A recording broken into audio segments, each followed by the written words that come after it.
She was building her cabin one log at a time, and every strike of the axe echoed across the quiet valley, like a heartbeat refusing to give up. The woman's name was Eliza May Harper, though hardly anyone knew it, because hardly anyone came this far into the hills. She had chosen this place precisely for that reason. After everything she had lost, silence felt safer than sympathy. Her hands were blistered and raw, her sleeves rolled up, hair tied back in a simple knot, sweat tracing paths down her neck as she dragged another log into place. The land was stubborn, the work unforgiving, but she welcomed the pain. Pain was honest. Pain didn't pretend.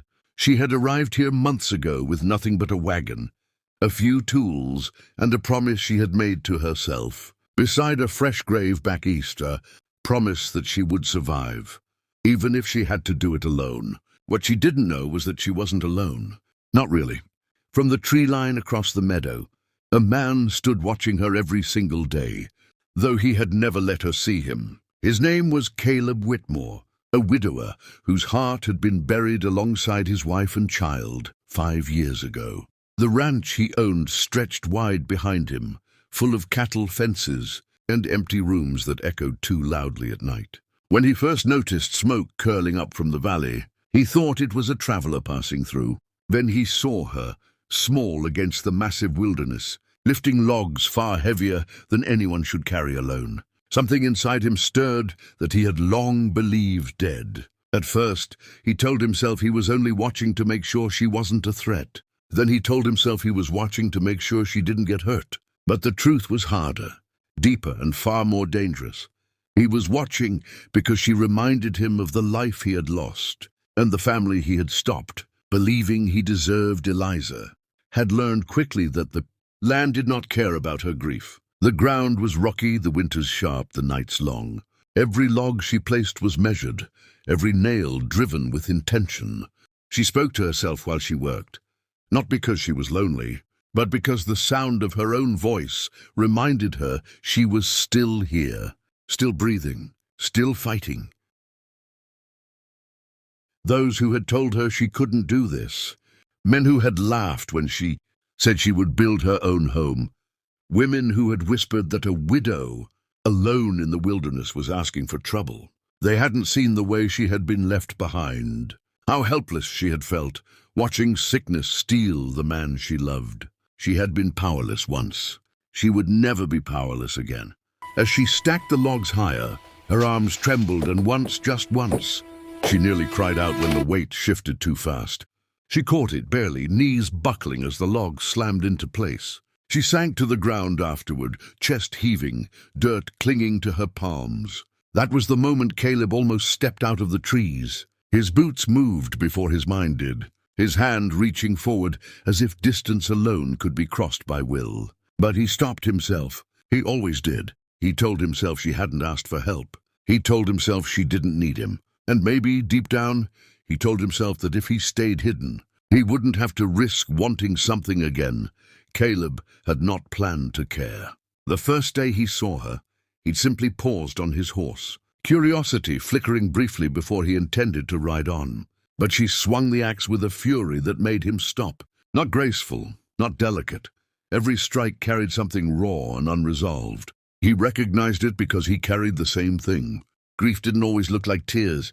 Sometimes it looked like relentless work, like hands that refused to rest, like eyes fixed forward because looking back hurt too much. He began to adjust his routine without realizing it, riding the fence line that gave him a clear view of her clearing, timing his patrol so he could see whether the cabin walls stood higher than the day before.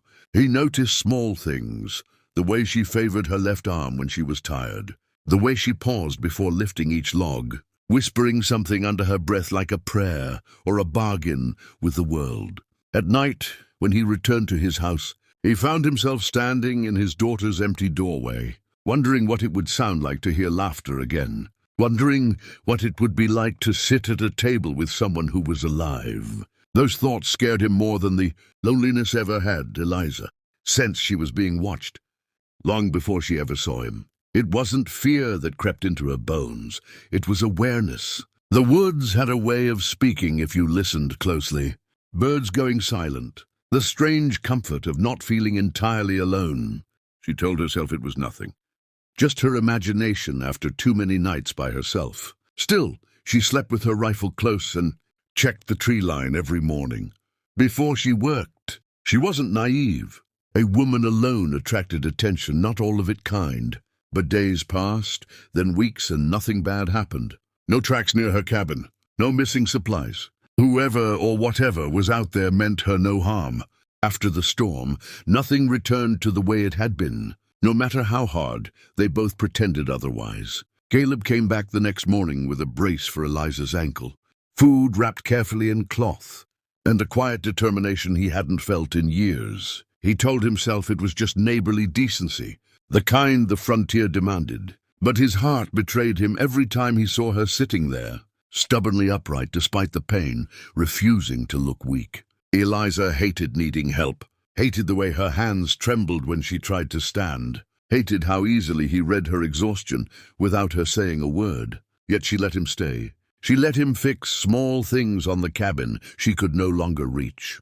She let him split wood while she rested, her sharp eyes following his movements, noticing the gentleness hidden beneath his strength. Days passed, and with each one, the distance between them shrank, not in steps, but in silence.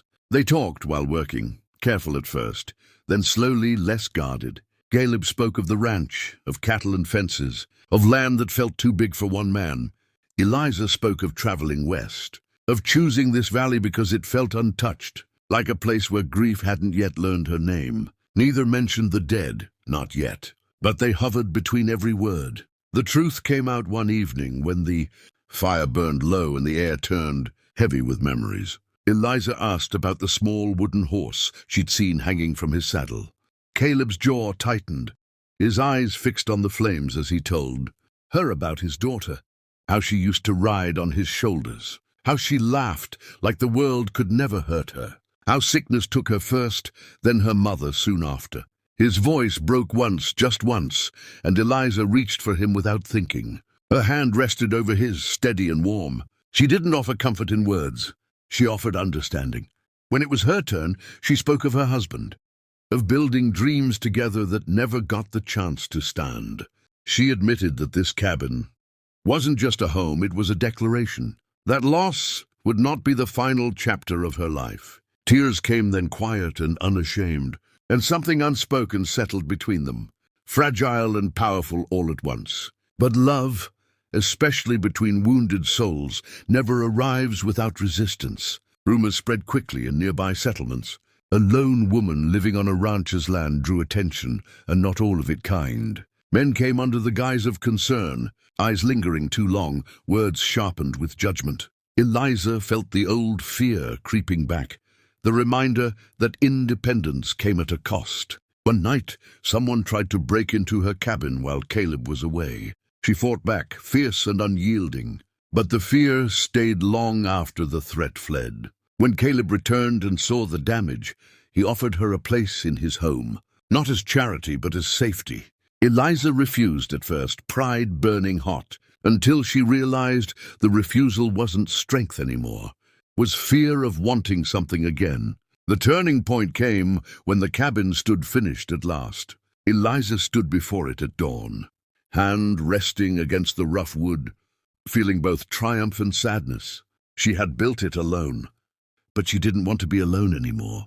Caleb approached quietly, holding a simple gift, a window frame carved with small flowers, something his wife had once loved. He told her he hadn't planned to fall in love again. He told her he was terrified. And then, with a voice that shook, he asked if she would stay, not just in the valley, but in his life. Eliza didn't answer right away. She looked at the cabin, at the land, at the man who had seen her strength without trying to own it. And then she stepped forward, resting her forehead against his chest, letting herself choose hope. They didn't rush. Love for them was built the same way as the cabin, slow, deliberate, honest. The ranch filled with warmth again, laughter returning in quiet ways. Seasons passed, the valley changed, and one day a child's laughter echoed where silence once lived.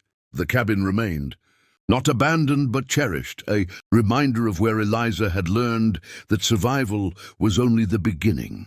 Together, they learned that family wasn't about replacing what was lost. It was about honoring it and daring to build again.